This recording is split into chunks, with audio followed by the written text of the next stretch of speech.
need something to open this box with. Well, you got. I mean, it's a knife channel. That's a little overkill. A little overkill. Yeah, you're right. We should go something more. Yeah. What about this? Buck 120. Oh, let's see. Don't worry. A buck 120 it is.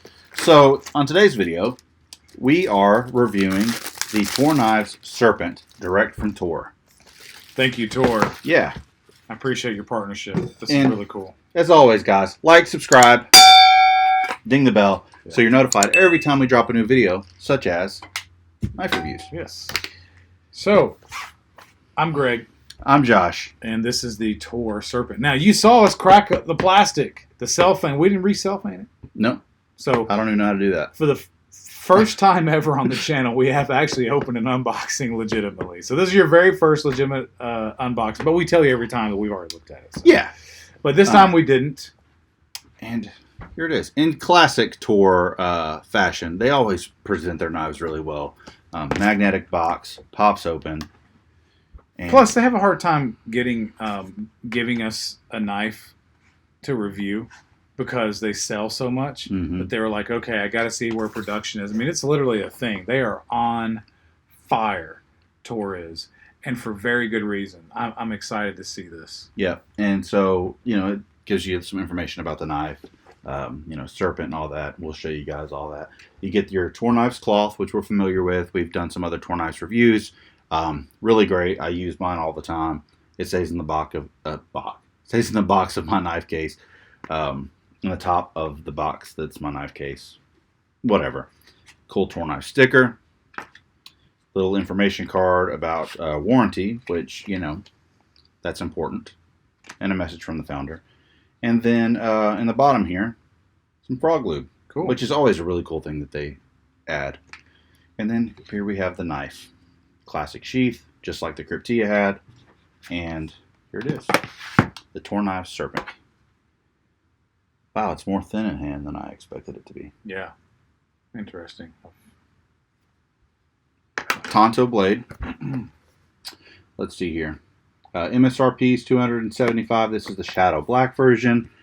And we have CPM 3V on this knife. Yeah, super tough. It's interesting. I think the CPM 3V should be on a lot of fixed blade knives. Well, and this knife is designed for special operations.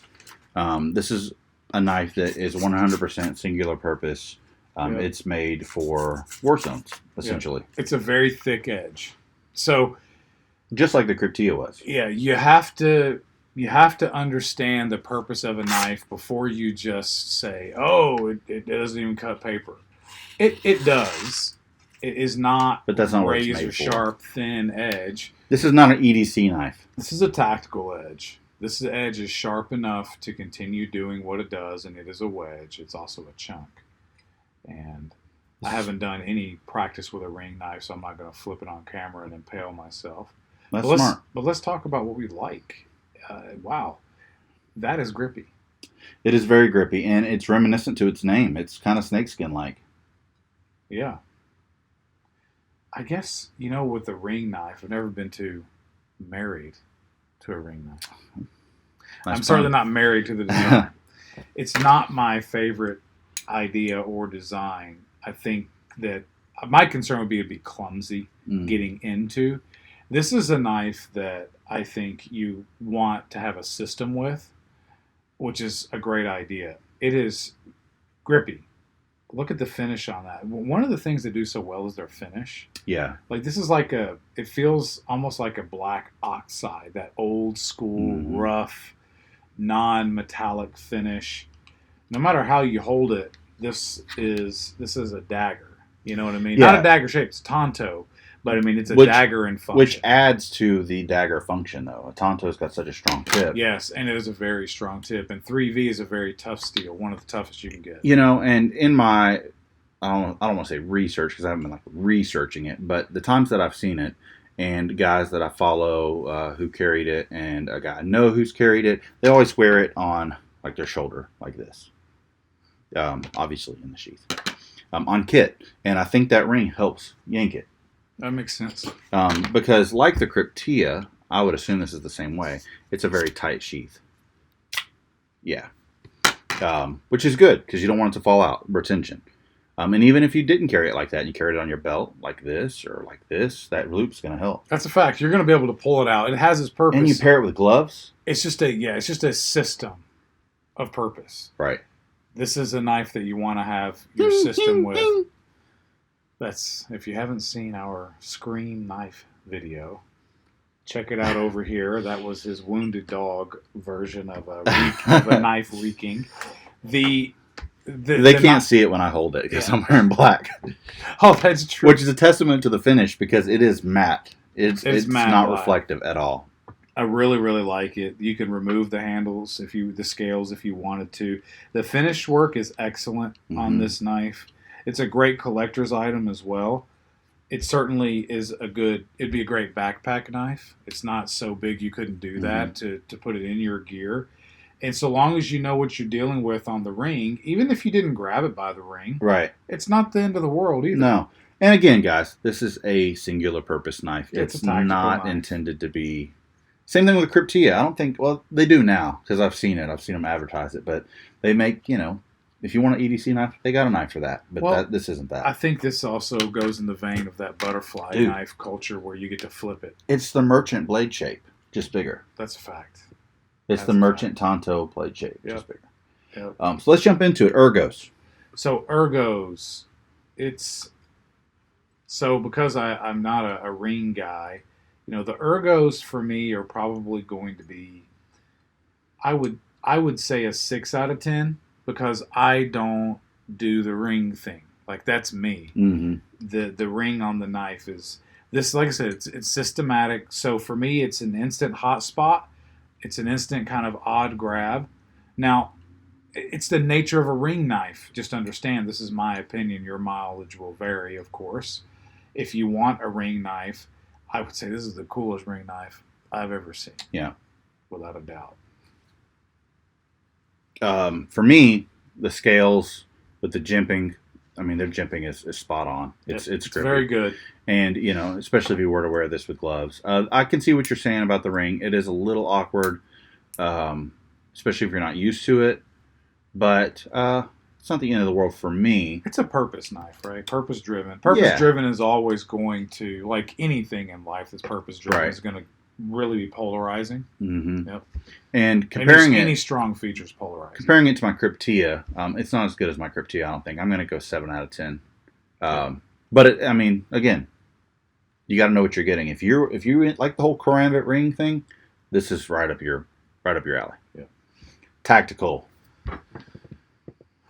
Where's the sheath? Now keep in mind, guys, that's a good point. When you buy a Toor knife, it doesn't come with any hardware with the sheath. That comes extra. And if you buy it direct through Toor, they give you the option to add on, or you can add something like an ulti clip or whatever you'd like. I will say this sheath isn't as sticky as the Cryptia's was. No. But the stock also isn't as thick as the Cryptia. That's true. Yeah, so tactical, it's, the sticky sheath, it's still, it's in that zone between retention and slow to deploy. See, but it's hard to accomplish. If you have it on your shoulder, let's just say, and it's connected. Yep. You can't miss that ring. It's yanking. Right. So it's definitely going to be fast to deploy. Yeah, it's a 9 out of 10 for me on tactical, without a doubt. I would like more retention and less friction in the pancake style fold over sheath. But pancake fold over increase friction by design. But it is real Kydex and actually has that texture to it. It's really good execution, but it's a 9 out of 10. This dude is tactical. It's got the right length. It's narrow, so it's a spike. It will do its job faithfully. It's made of 3V steel. Yeah, which adds to the toughness. It does. Rather than S35, I would prefer 3V in a knife like this. Yeah, for sure. Which, I guess, if you're thick enough, it doesn't matter what it's made out of. That's a fact. If it's a railroad spike, it could be made out of anything. Exactly. Just thinking about it from a broad perspective, people that do have that karambit skill, that having that ring is going to really add some tacticalness to it. Mm-hmm. You know, you think about somebody who's got the skill to use a karambit. Yep. Plus, paired with that tanto blade, I'm going to go 10 out of 10 for me on tactical, which is a really high score, 9 and 10. This knife is so singular purpose. Yep. I mean, it's made for somebody who knows what they're doing yep. with a knife. EDC. EDC. Which... Can I do a 0? It's not very EDC. Yeah, it's not an EDC knife. It doesn't have an EDC edge. It doesn't have an EDC blade shape. It doesn't have an EDC carry pattern. It does not have an EDC draw. It doesn't have EDC comfort. It is not really an EDC knife. You know, if you were to EDC it, you could get around all of those things. Mm-hmm. I could put an edge on this. It would take a little bit, but I could get a serious edge on it if I wanted to. I could make it EDC worthy. 3V doesn't have excellent edge retention, it has excellent toughness. Okay, so that takes away from the EDC score a little bit. I would probably give it a 2 out of 10 on EDC. Yep, that's what I was thinking as well. It is not an EDC knife.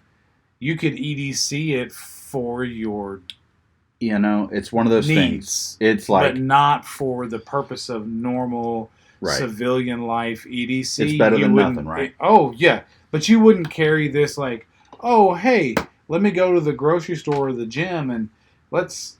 Yeah, no, it's not gonna. There are guys out there that's like that. Don't be that guy. Don't be that guy, right? Don't be that guy.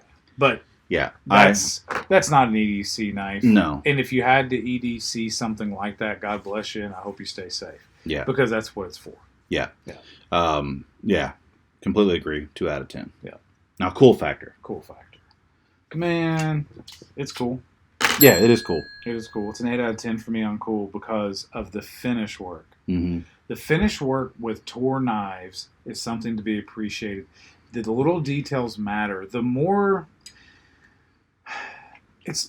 you like something, the more you're going to practice with a thing, the more you're going to use it. This is a systems-based platform, so it needs to fit into your system. You need to practice your system, whatever your system is. It's a discipline like a martial art.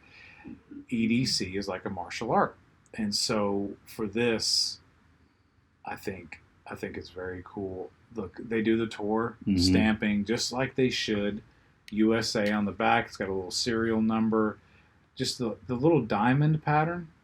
Perfectly executed. It reminds me of a snake. It's 3D milled, and so the milling on the scale actually is inset to the steel, which is cool because it adds depth and dimension. I just enjoy it. I think it's a very cool knife. I'm going to give it probably an 8 out of 10 for me on that. Yeah. If you like ring platform knives. Yeah, I think Toor, like you said, Toor is stunning on their finish work, especially from a tactical perspective. You know, going back to all the other Toors we've looked at, the Chasm, the Merchant, the Blood Red Cryptia, they've all been epic. Nothing short of it. And this is in the same ballpark. I mean, it is so tactical, stealthy, really cool. They always do such a great job on their scales. They don't need any help in the world of sales, that's for sure. So that makes us even more thankful. But it adds to their legend and their lore, I guess, being out there on YouTube. But you know, they provided a knife to us that they had a hard time providing a knife to us. I think I'm going to go 9 out of 10. Cool. And my reasoning is just, you know, the finish work, the scales that they added, everywhere. the contouring. I love the kind of the real narrow design for a tactical knife like this. I mean, I think it just really adds to what it is. I mean, and I love how they kind of harken back to, you know, the name, the Serpent, with those scales. Just really cool. Only thing that I think that would be more appreciated for me, I know what kind of steel it is. You know what kind of steel it is. Hopefully whoever buys it does. But I always enjoy, as somebody who has several knives, knowing what the steel is on the blade. Yeah, being stamped on there would be a good idea. It's small. I mean, they can put it on the backside with the serial number. Yeah, I mean, nobody would or even make it part of notice the serial number, right? Yeah, like put it on the spine. S3V in the year. I mean, something people love it when the year is on a knife. That's to all manufacturers. If you put a year on your knife, if you do stamping high quality like this, I want to see how much it weighs. 5.5 ounces. That's not bad for fixed blade. That's actually pretty light. Pretty light. Yeah, I mean your SOCOM is 5 1/4. Your Mhm. SOCOM folder. Yeah. So overall, I think it's what 7. 7 for me. 7 out of 10. I think so. Yeah. Right. Some ring guys are probably going to rate it higher than that because they maybe practice that discipline. Mhm. But yeah, I mean, Toor hits another one out of the park. Yeah. Really, really enjoy. Yeah, great job, guys. Toor knives. So, yeah. And they're priced right, I think. Yeah, because you're getting that mid-tech quality and every detail is there. Mhm. The finish quality, the whole thing. And So- let's be honest here. The people that's going to buy this knife, their life's probably going to depend on it. And, it needs to be there. I think that when they talk about quality, I think that's what they have in mind. I think they think about that. They think about the purpose of the I knife. think so, and that has to drive quality. What's somebody going to use this knife for? If it's going to go sit in a drawer, quality doesn't matter. Right. Right. That's a fact. Because here's the But if it's going to sit on an LBE or something like Yeah. that, then it needs to have the right quality. Yeah. Because somebody's life could depend on it. And that's important. Yep. So Yep. I wouldn't want to have a cheap knife on me. Like No. that, so. not at all. So guys, let us know what you think about the Toor Serpent. Yes. Again, thanks to Toor for shipping this out to us. And we look forward to seeing you on the next one. Yeah. Let us know below if you have a Toor that you'd like us to review, and we'll try and hound them to get it as best we can, considering that they're always sold out. So Yeah. But thank you, Toor, for your partnership. We appreciate it. Really enjoy the execution on your stuff, and I think that you guys will too. So Yeah. thank you. Yeah. See you on the next one. Stay sharp.